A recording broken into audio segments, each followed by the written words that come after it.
All right, so welcome back here, 2011 NCPA National Championships. I'm Eddie Marshall. I have Oliver Lang up here, paintball legend, and we're about to watch the Pittsburgh Panthers take on the Virginia Tech Hokies. But first, we have a little bit of information coming in from Laura McKeeman, and she is with Kennesaw State. Let's check it out. Here with Daniel Wilson, freshman at Kennesaw State. You know, Daniel, it seemed like you guys got a lot of aggressiveness going there toward the end. Do you feel like it was too little too late? Oh, yeah, it was definitely too little too late. We had a bad start with some penalties, and then once we started feeling the field and actually seeing that we could push the snake side more, I think we could have done a lot better, but it was, like you said, too little too late. Okay, off the break, you guys looked really good, though. Really aggressive, really strong. It seemed toward the middle there, toward the 50-yard line, things got a little iffy. What did you see from your team? We were getting locked down. Like you said, we made our bunkers most of the time, and we'd get locked down trying to come out of them because we're a really aggressive team. We have some experienced players on the Dorito side. I think they figured out that most of our experience is on the Dorito side, and they could just lock us down on that side. Yeah, they were dominating the Doritos. Thanks so much, Daniel. Thank you. Back to you guys. All right, thanks, Laura. So here we go. Action going out on the field. You're looking at Virginia Tech on your screen right now, trying to get into the snake. Pretty even battle so far, Ollie. Yeah, you know, the Panthers have really made a good push down here to get into their side of the snake, but he hasn't really done anything with it. And there's nobody on the tape that's stopping him from keeping going, and he's just kind of locked and trying to shoot that Dorito across field. Yeah, I totally agree. I don't understand why it hasn't made any sort of move into the snake, and now you're watching Pittsburgh Panther player in the center. Oh, and the referee is running over there and screaming, that's probably going to be a penalty. Nope.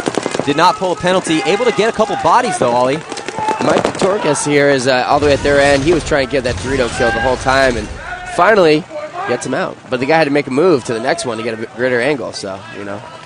But it looked like the whole game there, University, Pittsburgh, they kind of looked like they had the advantage the whole time. You know, they were in the snake, they were in the 50 Dorito. Mm-hmm. You know, Virginia Tech was kind of on their heels the whole time. They were playing like they were on their heels. And anytime you're on your heels and you're in that sort of situation, you really kind of got to get a little bit, you got to dig deep in your bag of tricks. Right. And you need to really try to get even those kills up. But you got to have to get aggressive on your gunfights when that happens sometimes. You know, it's the first point of the event for these guys, the first day. You know, I mean, I don't know these teams that well. A lot of these teams look pretty equally matched up. So, you know, we'll see. They got to pull it together now, and you know, here comes their second line coming out. It's really cool to see these teams in their team color, in their school colors, you know, representing, coming from a long way to come play. You know, so all these guys want it.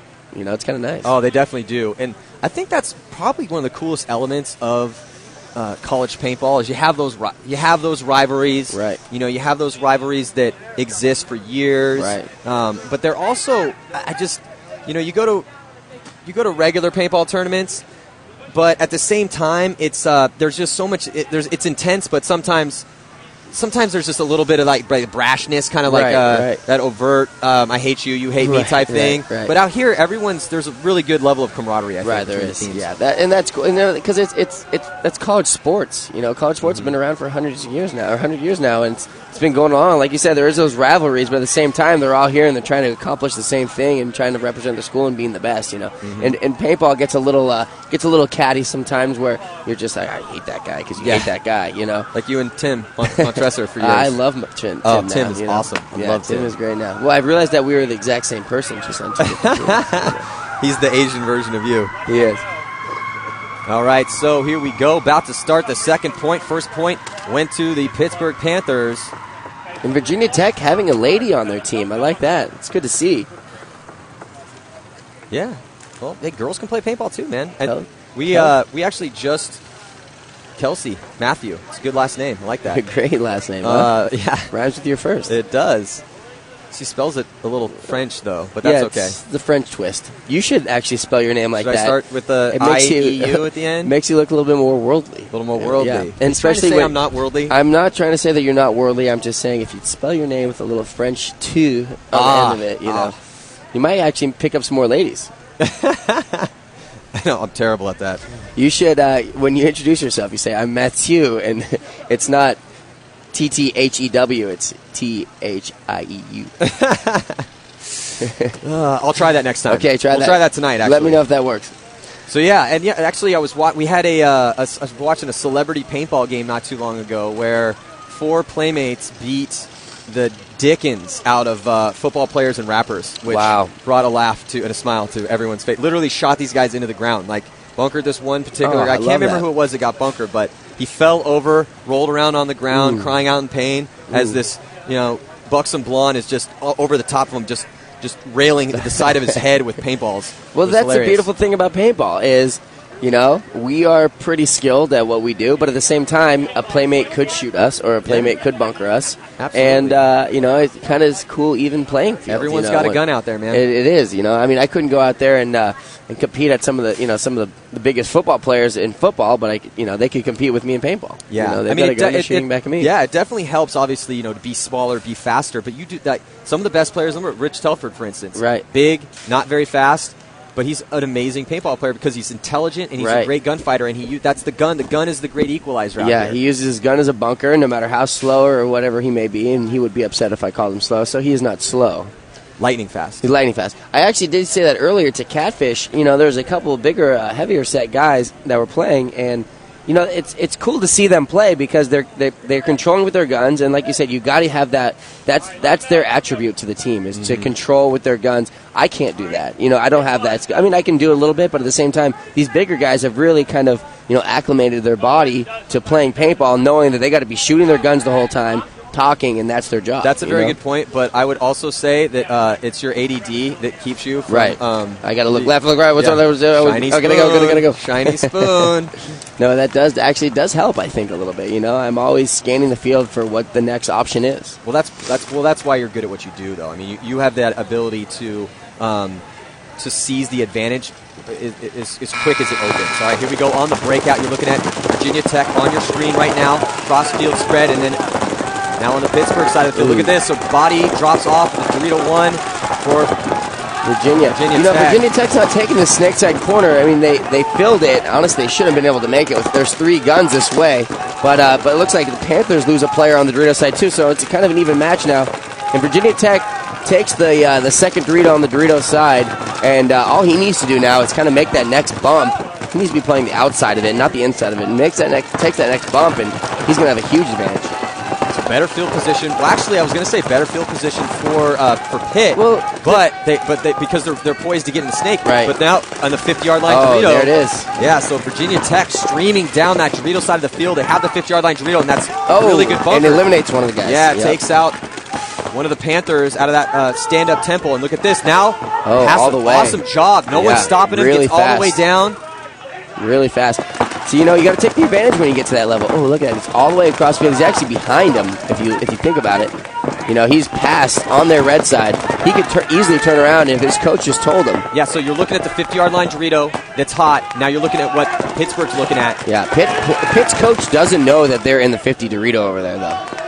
He doesn't. And the Dorito and the Virginia Tech player just tried to run down. I'm sorry. Virginia Tech tried to run down. Looks like he took him out. Nope, still in there, still in snake, past the 50-yard line snake, and he does not see the player in the 50-yard line. The coach, this is a coaching area. Yeah, this is a huge coaching area. This is Cameron Durzak right here, and he is all the way into their side of the snake. All he has to do is just there he figures it out. And just as flat out misses his shot cross field. And at the same time, the Virginia Tech player makes a big move. Oh! Oh, and a penalty. And a penalty on, looks like the Panthers. Yep, Pitt. You know, that's a tough play right there. It was Huang. Is that Wang? Yeah. Oh, wow. That's your name. That's me. Oh, and he beats him to the box. Wang, what a great name as well. That's You're gonna need to get that that's jersey. Ben Huang, number 89.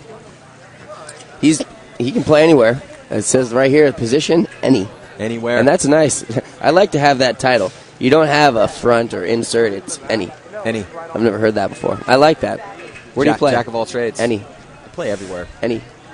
You're kind of like that though. You can play any spot. But I've never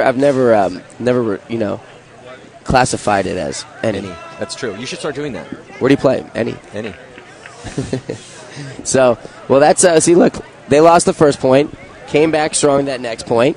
You know, that was a nice, even match right there for a little bit. You know, Virginia Tech loses one off the break. Panthers lose one quickly on the Dorito side. They kind of even it up, and Virginia Tech just took the initiative on that Dorito side.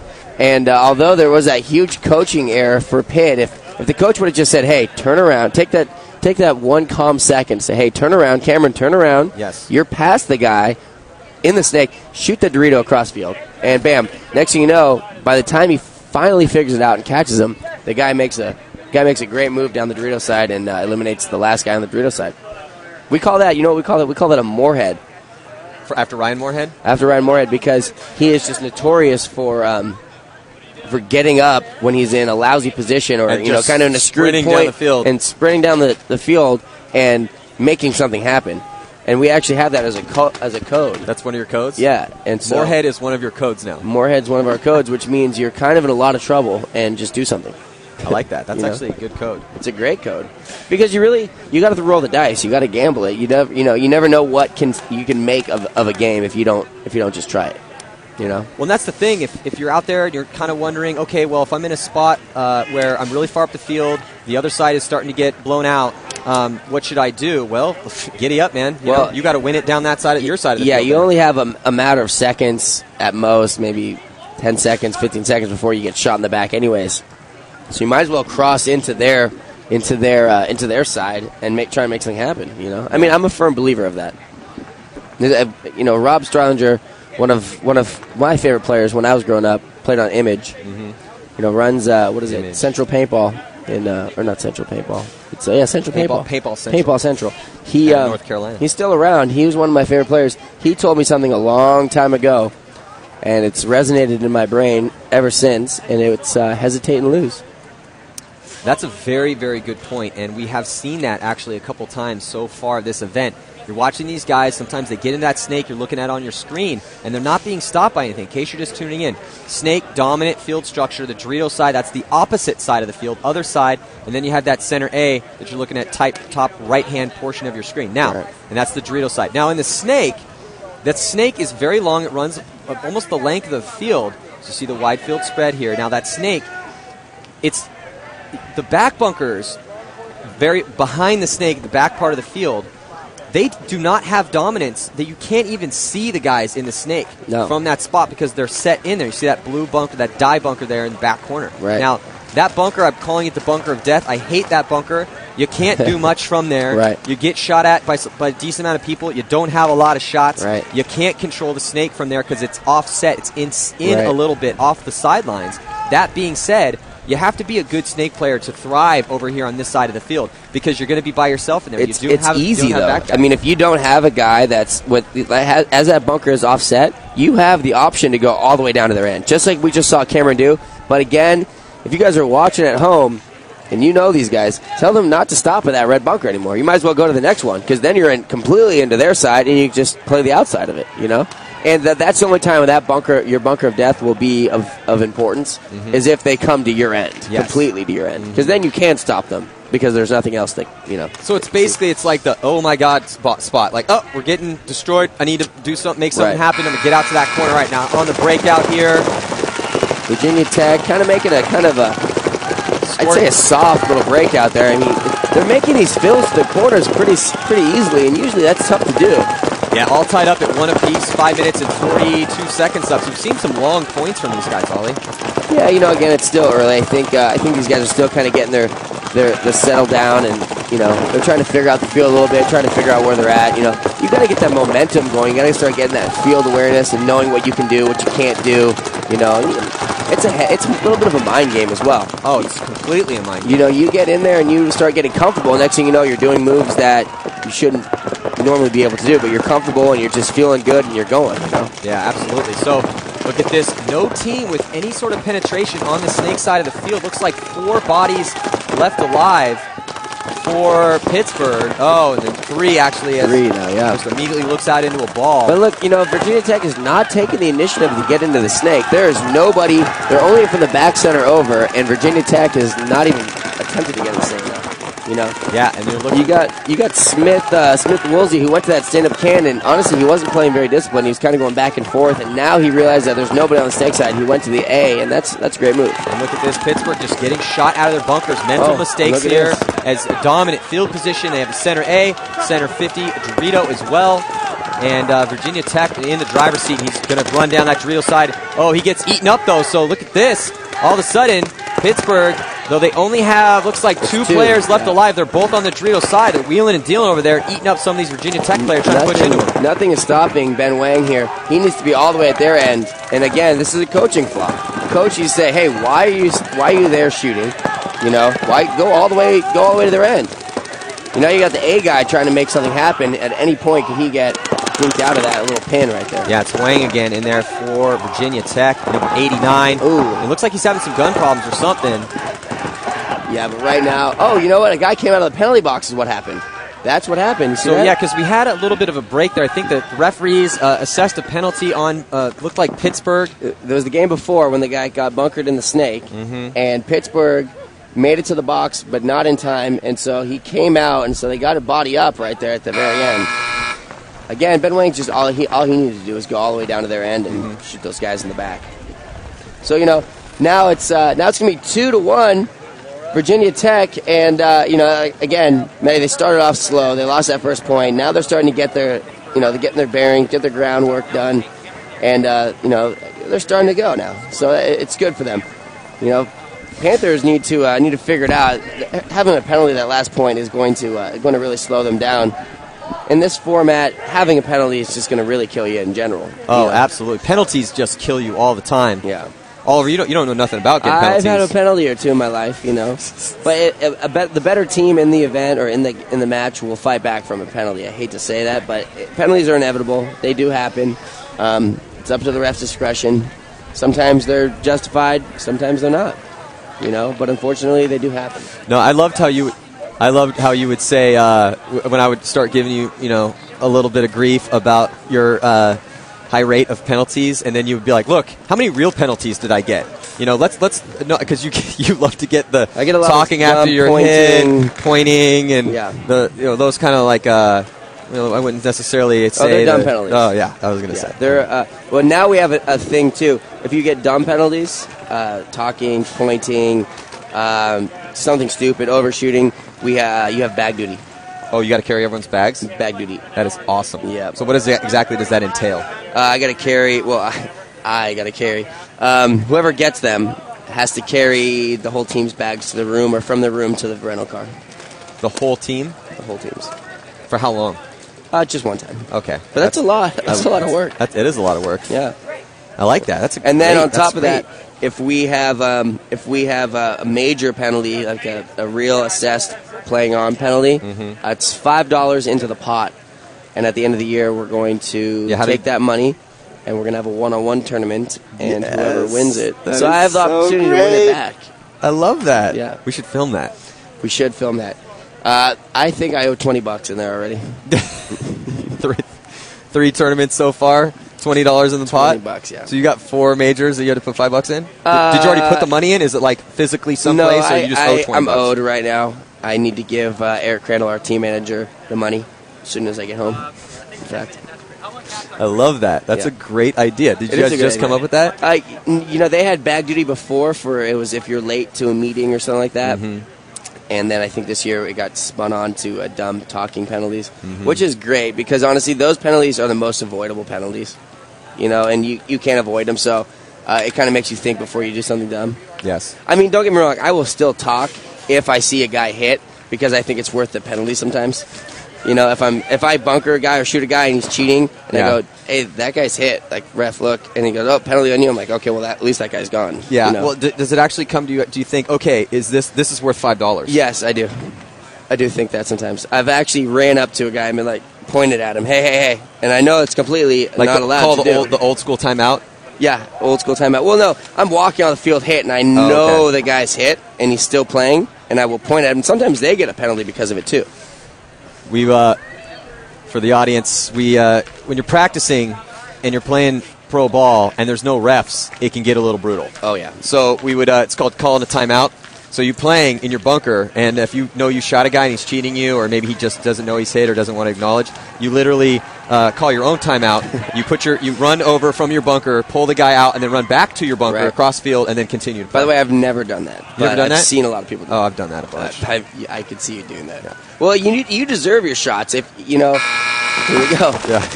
You deserve those shots. You're in the back, so if you get one of those shots, you deserve to get that guy pulled out. All right, here on the breakout. Looks like pretty good breakout for both teams, especially for Pittsburgh, as they're able to get into Snake 2.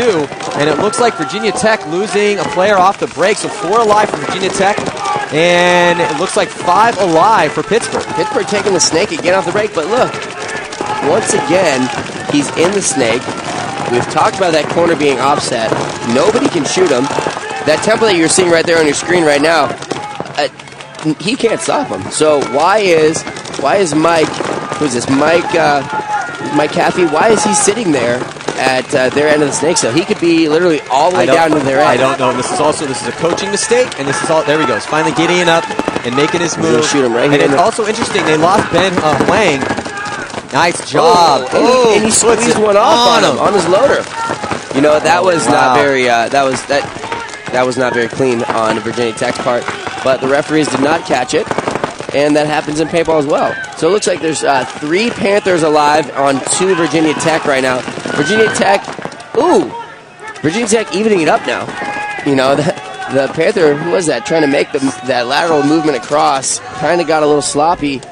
But they still own the Snake. They have better field position. Oh, and now it's a 2-on-1. And again, now Cameron figured it out, and he's going to go all the way to their end. All he has to do is give it a little bit more here. He's going to kind of lock it up a little bit more. All you got to do is just block. Yeah, he's blocking out. He's using the can, shooting over the top look at that blind bunker. shot.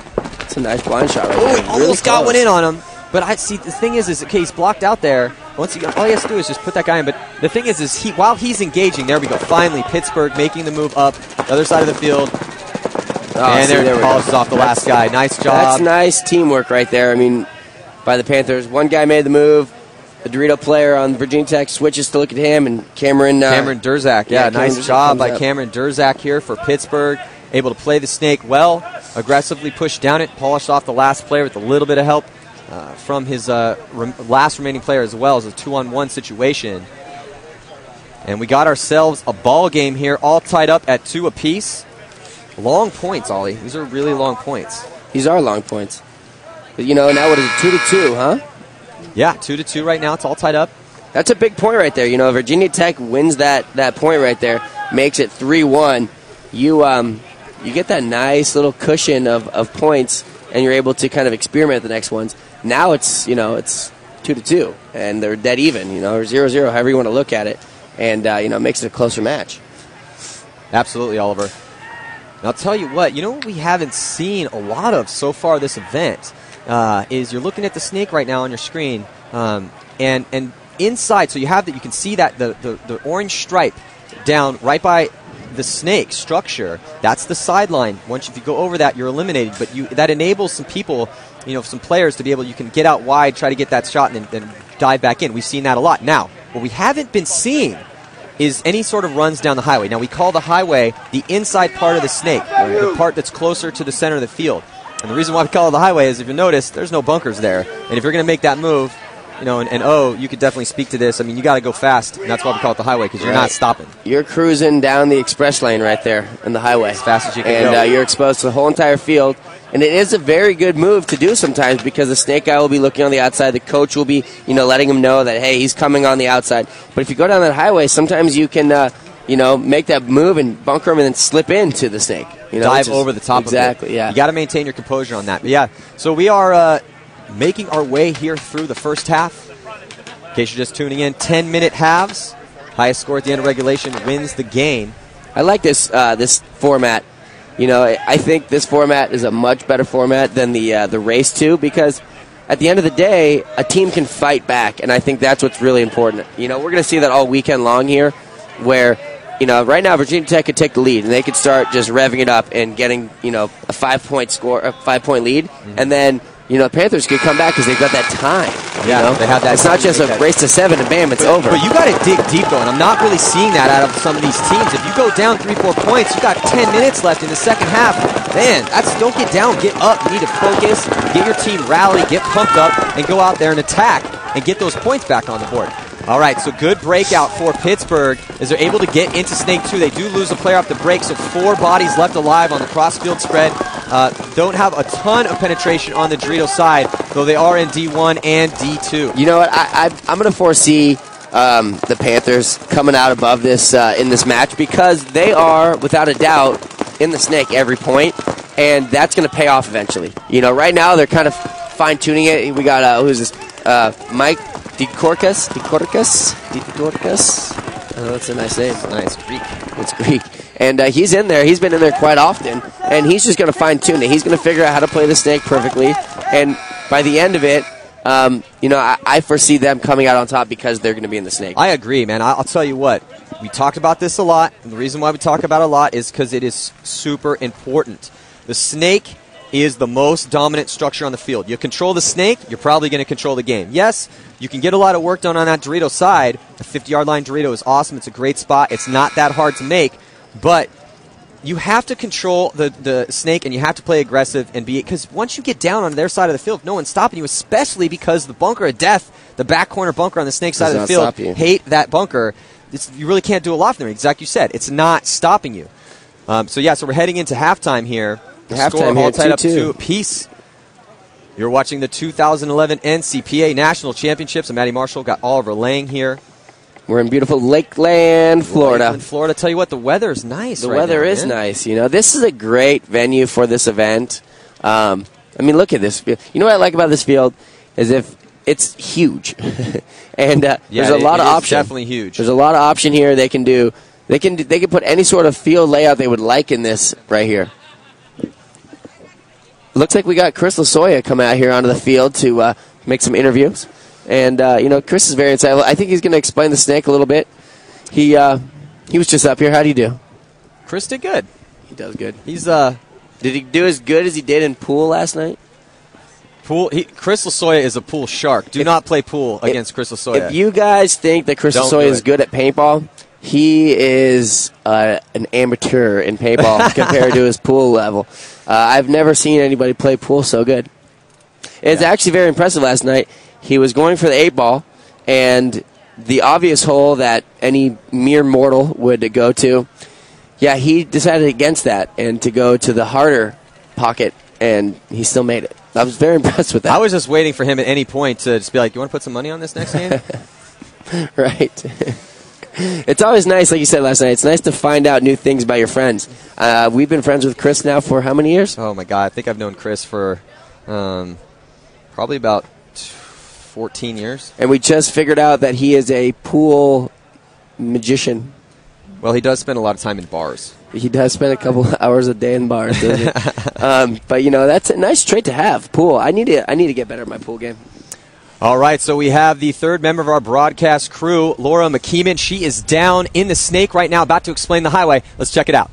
Okay, so you guys have been hearing Chris talk about people not using the highway. Well, here's what the highway is. If you're on the Snake, the outside of the Snake is the wire. And let's say you're shooting a guy this way and you've got somebody coming this way. Well, you want to get a better angle. A lot of things that people don't do all the time is jump right over the Snake and go on the inside, which is the highway. You get a better angle, and oftentimes you can go all the way to the end, get in the red zone, and get the flag. Thanks, guys.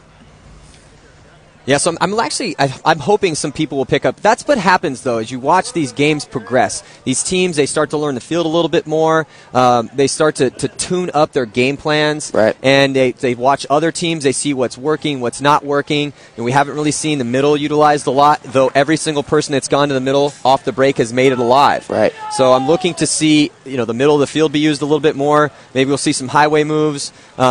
Though I don't, the game plans that I've seen so far, there's been some pretty cool game plans. Again, it's too early in the weekend. It's only Friday. We've got till Sunday.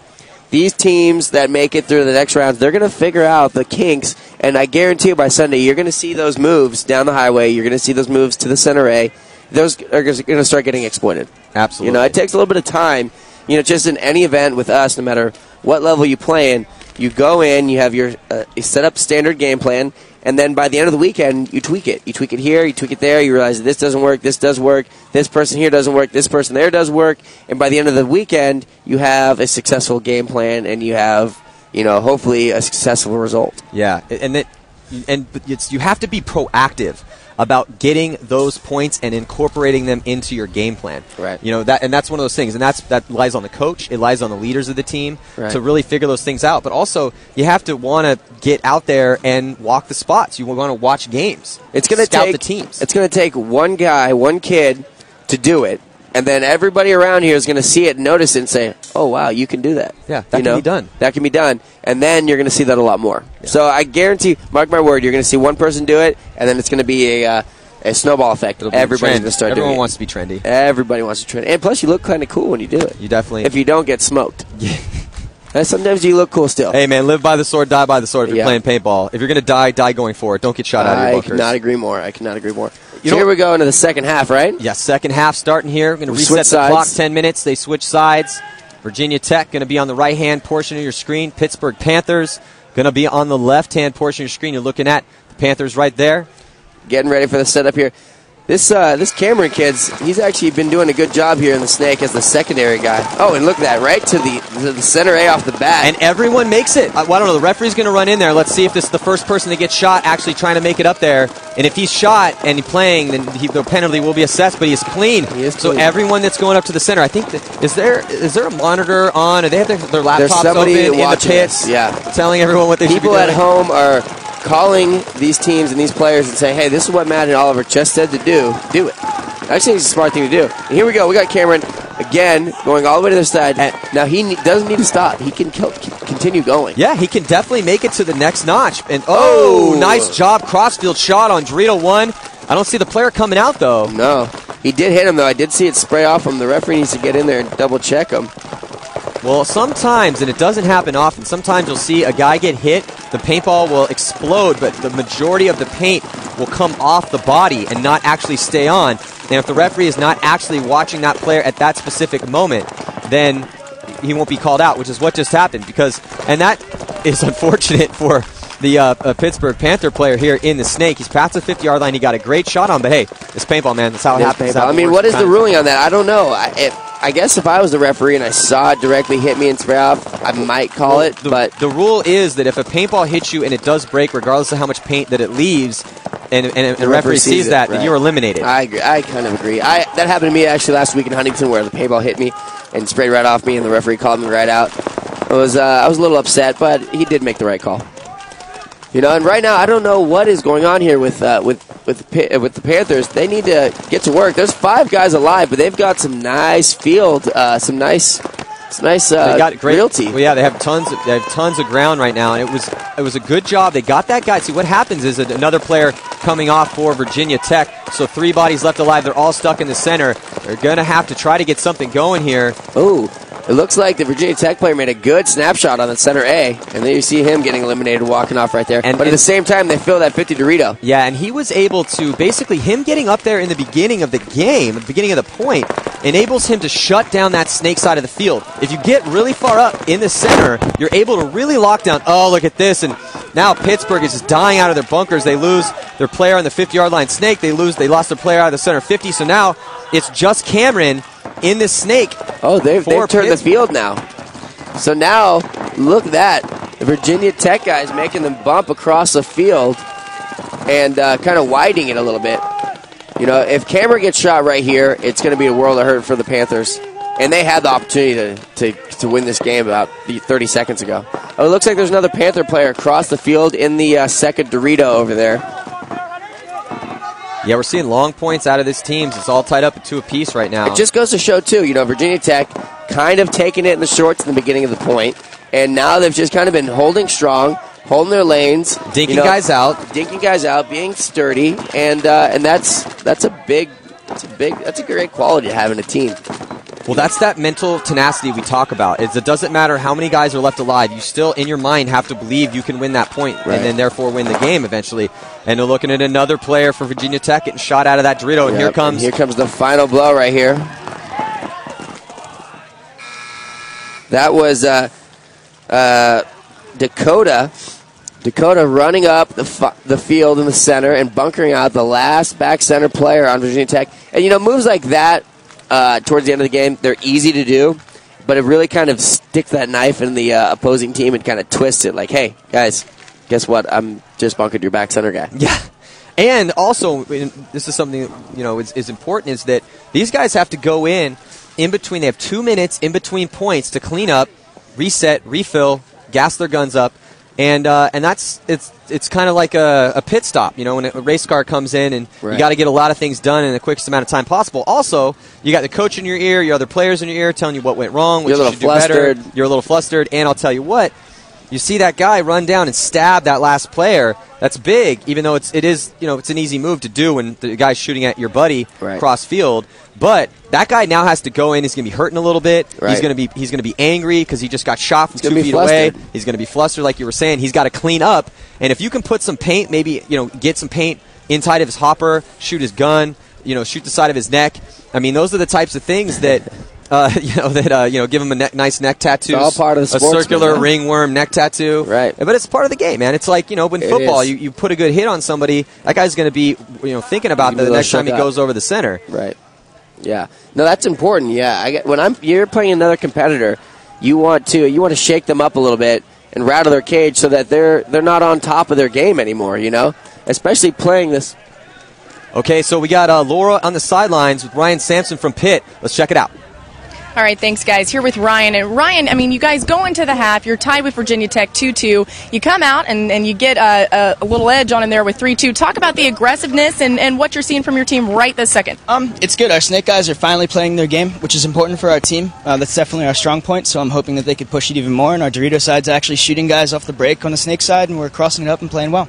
Okay, you're a senior leader. Talk about maybe some things that were said in the half to get those guys on the Snake a little bit more rejuvenated, get the Dorito guys going. It was more like just shoot your guns. We were pushing a little too hard, so I think that we finally figured some of that out. They're not bad lane shooters on VTech, so we needed to sort of readjust, and that's what paintball's about. I think that's what we did, and that's why we're up now. Okay, I heard from some of your teammates that the Virginia Tech's strategy on the Dorito side is a little different from what you guys do. Yep. What do you see from them over there?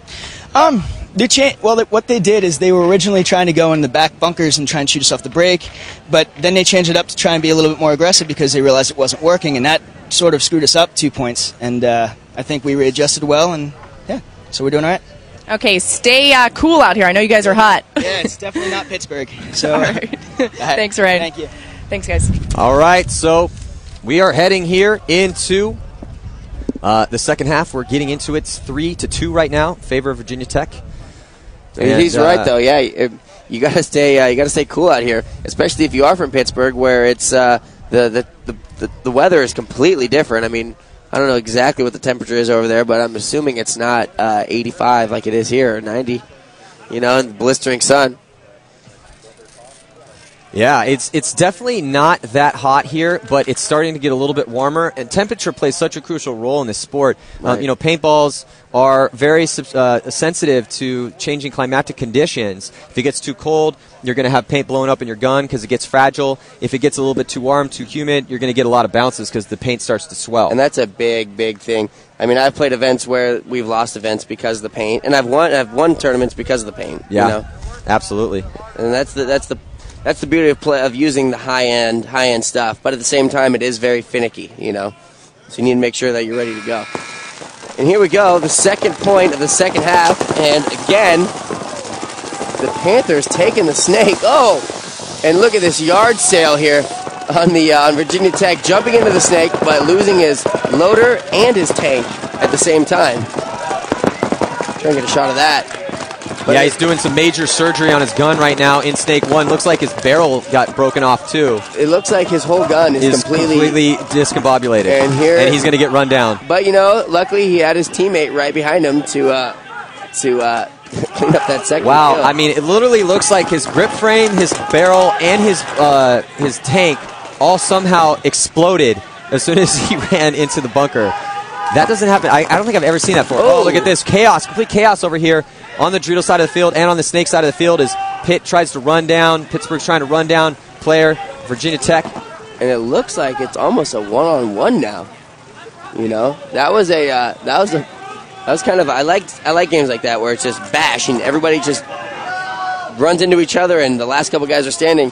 But you know what? At the end here, this number 5 player in the Snake looks like... yeah, really slow points for these guys, too, as we got 5 minutes, coming up on 5 minutes left here in this match.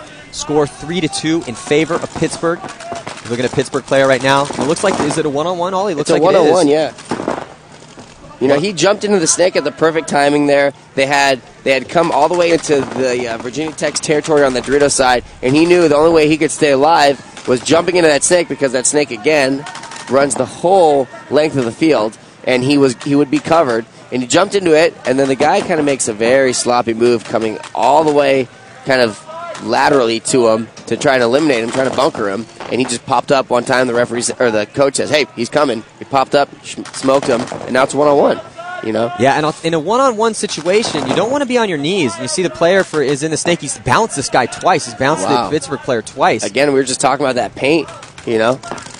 That paint, bouncing a guy 2 times in a one-on-one is not so cool. It's Caleb Osterman is player for Virginia Tech here in the Snake. He looks very calm and collected, and I like that. And that's how you need to be playing in a one-on-one. And this is big, actually, for both of these teams who wins this point. You know, if the Panthers win this, they go up by 2. If Virginia Tech wins this, they make it a tie game. You know, and plus you get that nice boost of self-esteem when you win a one-on-one. Oh, look at this. You can hear the coach down there telling him to make the move. Oh, and he makes the move to the bunker of death. That's not a good move. If you're in a one-on-one situation, you want to go towards where the rest of the bunkers are, not out to the corner. Looks like his gun's down a little bit here. Uh-oh. Yeah, he hasn't shot a ball in a while. Caleb Osterman running back, retreating. That's nice. Bought him a couple seconds there to fix his gun. Oh, it looks like his gun's back up. And now they've completely reversed positions here. And I don't know.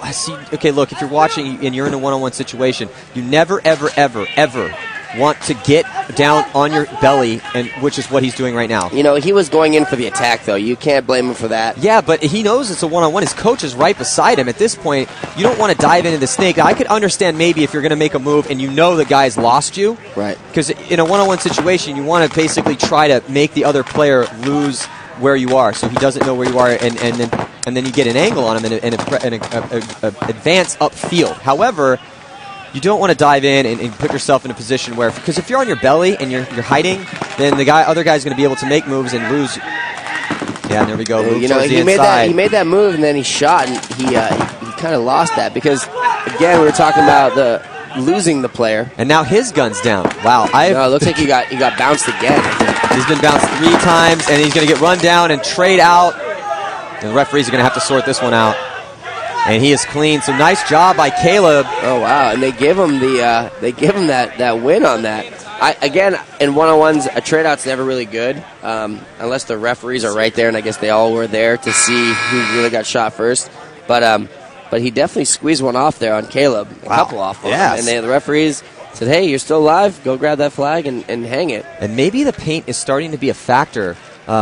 Or not the paint, but the paint by nature of it getting a little bit hotter, because Caleb looked like bounced the Virginia Tech or bounced the Pittsburgh player twice. I believe 3 times. When he was making that move up the center right there, he was the Panther player was sitting there in the bunker checking his loader, like as if he got shot in the loader or something like that. Yeah. So, well, you know, that's a big pointer there for Virginia Tech. Huge, making it tying it up. Yeah, with 2 minutes left to go. You know, again, a lot of long points here. Not really a bloodbath, which happens, you know. But hey, we've seen some blowouts so far. Bobcats took down Northeastern Huskies, and the Gators put it on Kennesaw State. Right. And now we're watching a very close match. And who would you give the edge to right now? This is tough. I mean, again, the Panthers have done a really good job on getting into the snake and controlling the snake. But Virginia Tech is just kind of holding strong and fighting back. And, they're not giving up, which is a tough thing. I mean, you can't give up, like we talked about. And these guys continuously get into the snake, and Virginia Tech keeps battling back. So, and they just won that one-on-one. I'd say Virginia Tech at this point. You know, the Pittsburgh guys are getting in there, but they're not doing anything from it. So I would say if you were a betting man, and you're not much of a betting man, right? I've bet once before.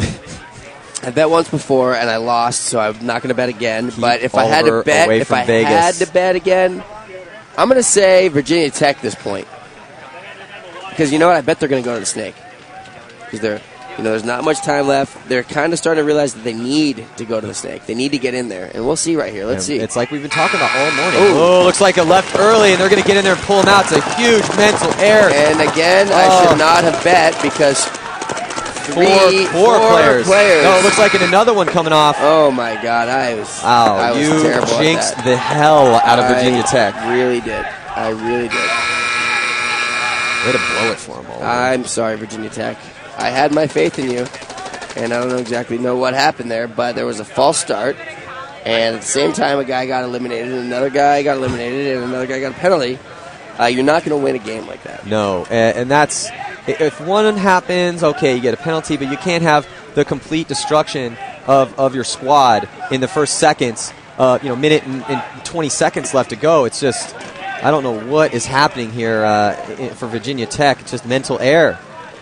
But that was mental error after mental error after mental error over there. Well, I don't think they knew what happened. You know, I've been playing, and the game starts, and you're all of a sudden dead, and everybody's dead around you. You're like, what just going on here? Yeah. So the score now 4-3 in favor of the Pittsburgh Panthers, and they're going to reset. It was a very quick point, and we're coming down here on time.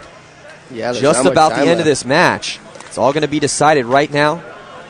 Let's see what sort of aggression Pittsburgh Panthers can bring here. Try to get out on the snake side of the field, out on the drill side. They did have two guys go into the snake last game. I don't know if that was a choreographed move, but I think they saw the guys walking off the field and they took the advantage of it. And again, like I said, the Panthers have been getting into the snake, and that makes a big difference. You know. It absolutely makes a big difference. We have been talking about this all morning. Snake, incredibly important structure on the field. It runs the length of the field. Yep. If you get in there, but what we're not seeing, though, is because that back bunker, it doesn't do a lot of damage, that bunker death, like we've been saying, man, there is nothing stopping some of these guys from just marching down the snake and shooting everyone in the back. They need to start taking advantage of that, you know. They need to definitely start taking advantage of that. And it looks like we're about to start again here. Here we go. Reset. Breakout for Pittsburgh on your screen. All the way. Aggressive breakout off the break. Past snake one into snake two. And you're looking at there's one player for Virginia Tech in the penalty box. Yeah, Virginia Tech starting with the penalty down and being down a point. That is not going to be so good. Yeah, Pittsburgh on the power play, and they're aggressively pushing up the center of the field as time ticking off here. Oh, making a bump to that center A. Looking underneath it for that kill. I kind of like that. You know, he's going to go all the way to their Xbox. With a minute and 17 seconds remaining here in regulation. Look at this move through the center, open field. 3 players still alive. Uh-oh. Oh, wow. That was I love the aggression, but if you're going to go through, commit, man. Just dive in head first. You can't tentatively run down the field. It's not going to work. Yeah, and you know what? It looks like Virginia Tech's going to be down 2-4 here. There's 3 guys on the snake side for the Panthers. It'd be a really bad thing if the Dorito player gets eliminated for the Panthers right now. But looks like, look at this. Look, these guys are just standing up, not knowing exactly what's going on. Up, and that's going to be it for Virginia Tech.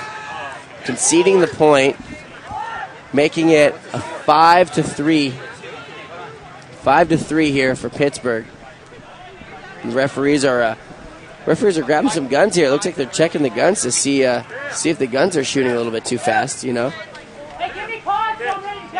Yeah, that's a crucial thing too, you know. I mean, this could be big if this gun gets caught for being illegal. And illegal for you guys out there that are at home just means that it's shooting a little bit over the regulated speed, and they're checking it right there. Yeah, I see the referees in there. And it's an audio timer, actually. What it does is they shoot the gun, and it listens to the bursts and sees how fast it's shooting, both velocity and so how many balls per second it's shooting, and then how fast the gun itself is actually shooting. And they're playing in a mode where I believe it's a couple pulls, and then it ramps up to 15 balls, or to how many balls a second now? 13.5. 13.5, same thing, yeah. Okay. And it looks like Virginia Tech, they're unleashing their secret weapon. Their lady on the team, she's coming out here. I like that. They need to put her in before. You know? Why not? Kelsey making an appearance. Get her out there. With just a few seconds remaining here, and it's going to be really rough for Virginia Tech. They don't really have enough time to get back in this match. The score is 5-3 in favor of the Pittsburgh Panthers. Is that Chris Lasoya playing on Virginia Tech right there? See her? Or see him? Look at that. They should have the hair off. Is that Chris? Her hair looks nice, though. Her hair does look nice. You know what? That's their secret. That's their secret weapon. Conditions as well. Yeah. Uses a lot of product. She's ready. Well, now they're going to be back up to 5, though, I believe, right? They can start with 5. That's a big thing. The time is a major issue now. In paintball, in this format, time, people need to learn how to play the clock a little bit better. The Panthers need to slow that down a little bit more and try to get that second point and kill a couple more seconds off of that 2-point lead, and try to kill a couple more seconds off. Because then it's hard for Virginia Tech to fight back to try and get 2 points in less than a minute, you know? I mean, it's been done before, but it's definitely very difficult. It has been done. We haven't seen it done here.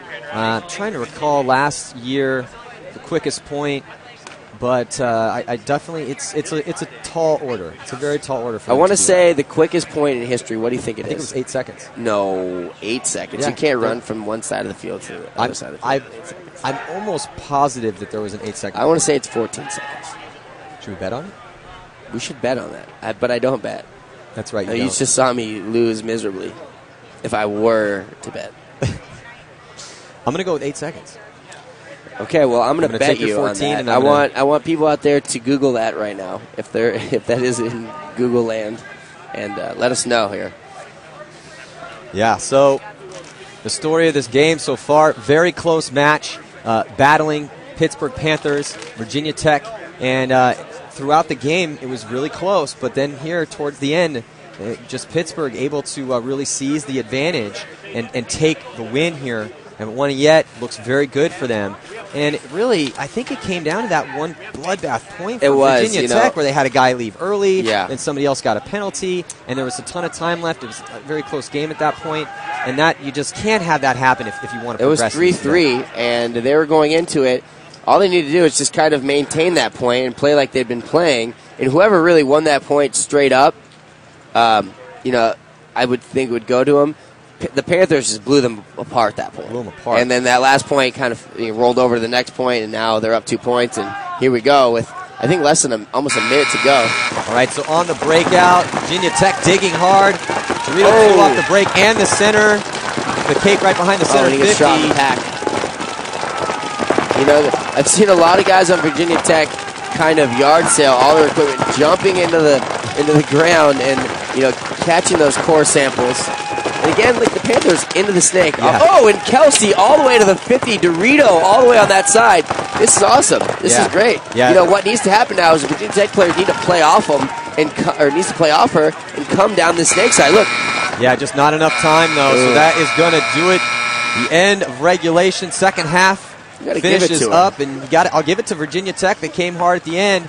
And we're able to get to the 50-yard line. Doritos, Kelsey making moves over there. Nice job by her. Her teammate taking a core sample at the center of the field. If you want to know how much it rained, how much it was raining 1,000 years ago, you could go consult the Virginia Tech Pitts area. Nice core sample for you to analyze in his barrel. But that is going to do it. So congratulations to the Pittsburgh Panthers as they are going to win against Virginia Tech Hokies. There's Kelsey Matthew. Great last name. Great last name. We spoke about that already. You know, she did a good job, though. She was in that 50 Dorito in a matter of seconds. They need to be playing her more and getting her up there. And then, you know what's great? See, it's a back and forth here. The snake is very important, and the Panthers, without a doubt, controlled the snake the majority of that game. Virginia Tech did not have a very good presence in it.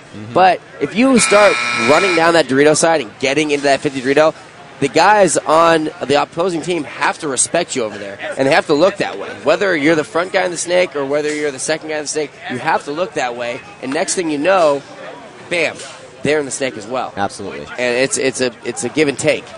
Well, it's that tit for tat element of paintball that comes in where if you make moves on one side, the guns are going to switch, obviously, to where the threat is. Right. And then you need to be able to have the composure to play off of that, and that's where the mental aspect of the game comes in. You see these guys out here; it's very physical. They're shooting each other with these really high-tech paintball guns, and you really get wrapped up in the whole physical nature of the game. But really, the difference is in the mental part of it. It's chess with guns. Yep. And the more that you really are able to slow your mind down while the chaos of the paintball game is occurring, and think through not only the game plan that you set up, the variables that are in front of you, and what's going to happen, and then exert your will on the other team. But you have to be able to do that in very quick, and add that into. So the thing is, and when you see those moves being made, Dorito side, you see Kelsey in there, the guns are going to switch to that side. That's when the guys on the snake side need to have that the field knowledge and be able to play off of that. And, you know, that needs to be part of the game plan. When you go into, you say, hey, I'm going to be in this Dorito really quick. Good chance a lot of the guns are going to be on me. If they're not on me, I'm going to shoot those guys across the field. And if they are on me, bam, you need to get into the snake and play off me, you know, and get all the way to their end. Without a doubt, Virginia Tech could have got into the snake at that point and probably eliminated at least the guys. They didn't have much time left. Again, that's a crucial factor. But, you know, she did her job, and Virginia Tech needed to play off it. So coming up next, we have the Rutgers Scarlet Knights going to be taking on the Florida Atlantic Owls. You are watching the 2011 NCPA National Championships here in Lakeland, Florida. I'm Matty Marshall. I have Oliver Lang up here. We got Kevin Arcilla, Catfish. He's going to be coming up in a little bit. We also have LaSoya and another member of our broadcast team, Laura McKeeman. She is going to be getting all these interviews and information from the pits and the sidelines. She's doing a terrific job, she actually, is you know. Definitely doing a good job, and she is down now in the pits, actually has an interview. Let's check it out.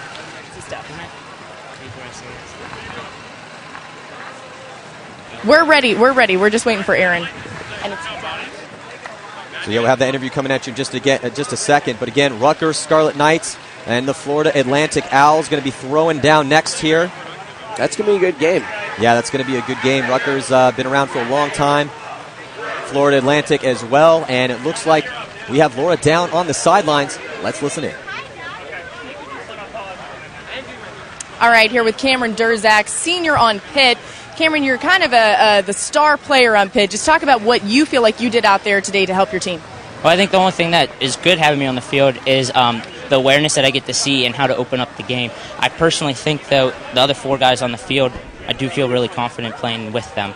That's the biggest thing. One guy can't do it all. I don't care if you're top pro or not. But other than that, I appreciate everything that everyone else did. I do get to open up the field a lot and try to get those head shots. So I think that's what really helped us out.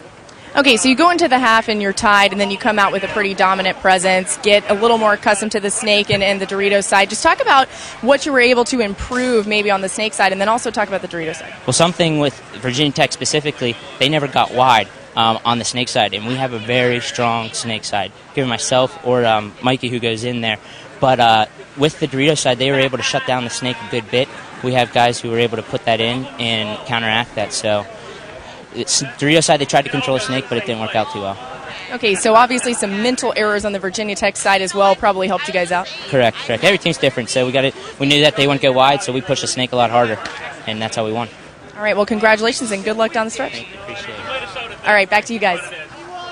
All right, thanks, Laura. So, yeah, basically that's what it was. It was some mental errors on Virginia Tech, and Pittsburgh was able to capitalize on that. And honestly, though, I thought that both teams played great. It was that end, it just a little bit too much mental errors at the end of the game for Virginia Tech. I think you said it better than anybody yesterday when we were playing pool again. You said you'd rather be lucky than skilled. I'd rather be lucky than good any day. Yeah, and I think kind of what happened there is 3-3. it was anybody's ball game, and Virginia Tech kind of got unlucky with that false start, and they lost that point. And I mean, at the end of the game, there it was only 5-3. Yeah, so it was a matter of 2 points. 1 point that really hindered them, and they couldn't fight back that last point, and they got a 2-point lead on them, and next thing you know, they're done. And it was 5-3, and Virginia Tech with Kelsey was pushing up that Dorito side. Right. Give her another 30 seconds, minute maybe in that game, and it could have been a tied ball game.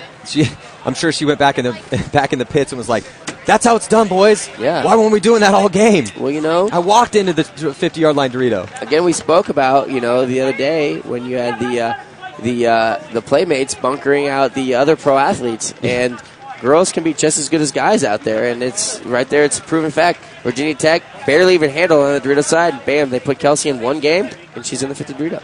Yeah, that's good to see too, because if you're sitting and you're a reserve player and you get your chance to spin, man, you want to make the most of that. Yeah, absolutely. You want to get out there. You want to prove yourself. Yeah, exactly. You got to prove yourself and prove that you deserve to be starting. Yeah. So I mean, that's something that everyone should really be looking into. If you are, maybe you're on your paintball team and you're not one of the main guys, you should really be trying to learn as much as you can. But the biggest thing, honestly, that guys that are the decision makers is that you want to see aggressive play. Like we always say, play as aggressive as possible, because aggression's really hard to teach. It's one of those things that's hard to teach, and so you have to get that aggressive mind state just seeping into your brain in order to really excel at the sport.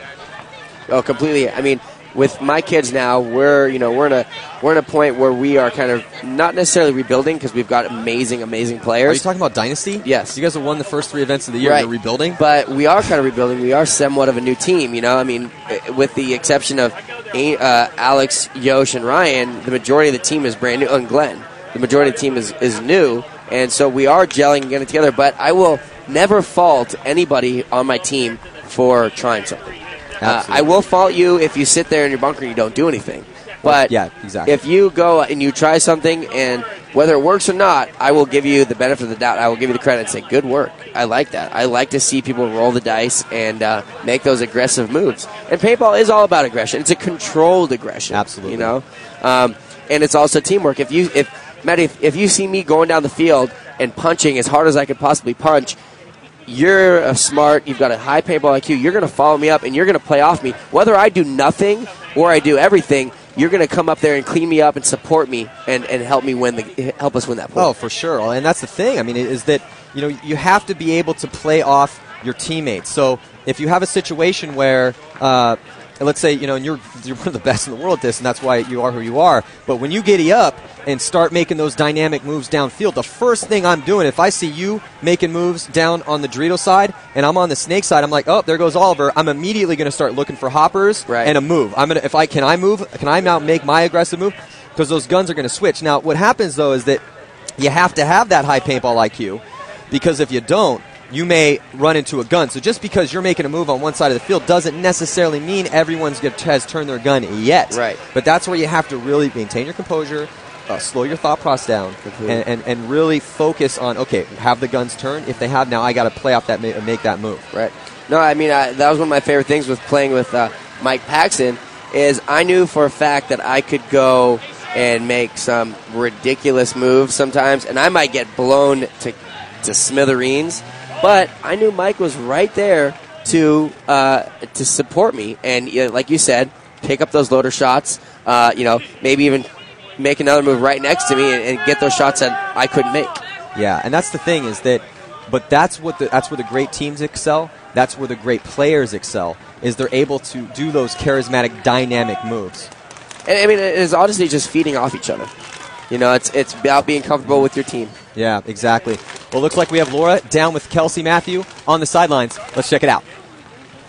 All right, Kelsey, so you and I are kind of a dying breed out here at the paintball world, but what is it like to be the only girl on your Virginia Tech team and able to contribute there toward the end of that game?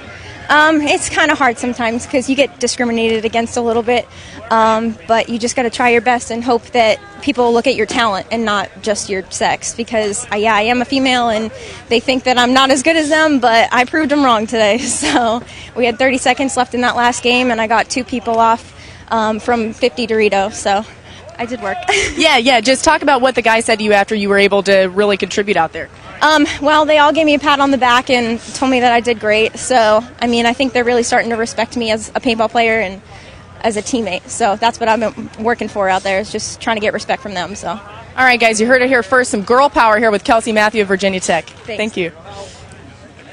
Girl power. Love it. I love that. She did great. She did great. She should pat herself on the back, and should. everyone on her team should pat And her on that the back should, as well. you know what, that should spark a little flame out there for you girls that are out there playing paintball. Maybe you could join your college club and come out here one day and play against Kelsey one day. You know? Yeah, absolutely.